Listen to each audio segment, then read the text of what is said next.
they do a lot of test screenings of new motion pictures for audiences. How much stock do you guys put in those test screenings? And can you give me some specific examples of changes that you've made because of that? Well, we put lots of stock in test screenings because when we do the script, it's like our best guess of what would be funny, and then we put the stuff on its feet when we shoot it, and then we come out with about 105 minutes. We go to preview it at a local mall in Sherman Oaks, and we usually cut about 20 minutes out of the picture. And the audience really has the final cut on the movie. They're the arbiters of what stays in or stays out. And with a comedy, you get a definite result if it's working. People laugh, we hear that, and we cut the film so that there are as many laughs as possible and as little space in between the laughs. So that means we cut out even stuff that people smile at. The smile isn't good enough. A smile, because you can't hear a smile. Doing a story on movie title changes, and I remember when the first Naked Gun came out, I remember telling a person, "Oh, you ought to see The Naked Gun," and she says, "I don't think I want to see a movie with a name like that." How much debate was there at the studio about what the title of the film should be? I remember there was a tremendous amount of debate For the first for movie. the first one. We wanted to tie in the title of the television show that had been the predecessor, Police Squad. Yeah. And then there were those people that just wanted to do The Naked Gun. So the Solomon-like compromise was The Naked Gun from the files of Police Squad. I think they were worried about Police Academy. Right, having So- too close an association and maybe people getting confused. Some executives wanted to call it The Naked Academy. And they've been sacked. Yeah, those people are no longer with the studio. You know, I saw the first film again recently, and I love the scene, the opening scene where all the heads of states. Yeah. But with everything that had happened to Rushdie, were you guys concerned at all of what might happen with Iran, with the Ayatollah scene?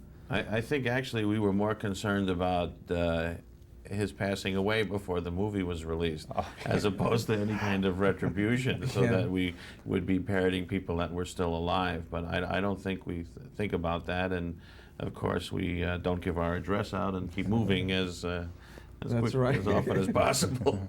You know, I was in Germany once, and the Belushi film K-9 was playing, and they changed the title to My Partner with the Cold Nose.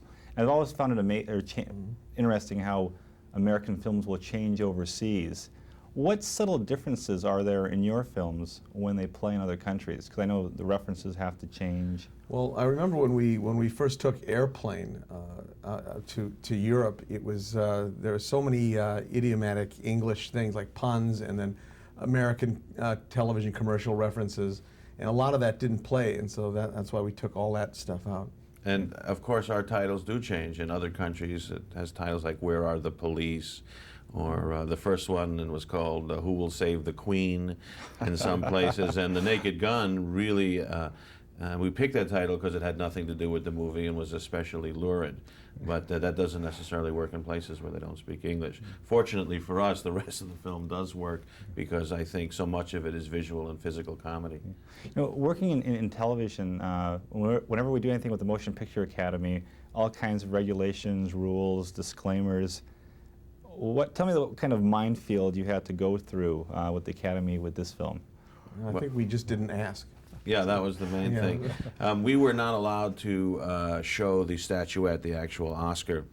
And in the beginning, we wondered how were we going to pull that off. But in fact, not only is there no Oscar, there's no host in our Oscar sequence, and that really sets it apart. Okay. And I always loved the opening sequences of the film with the police with the red rotating light. lights. Yes. Yeah. Now I noticed in this one it looks like you pull some footage from Star Wars briefly. That's actually the footage from Star Wars. Yeah. We did that with the permission of George Lucas and 20th Century Fox. Now how did that work? Did you just call him up, or what was the process for that? We actually asked, and it turns out he's a fan, and he said, "Sure, we love it." Okay. And one very quick question about director cameos. Davy Crockett, I pulled a clip from you. What did you think about yourself in your brief appearance in the second film?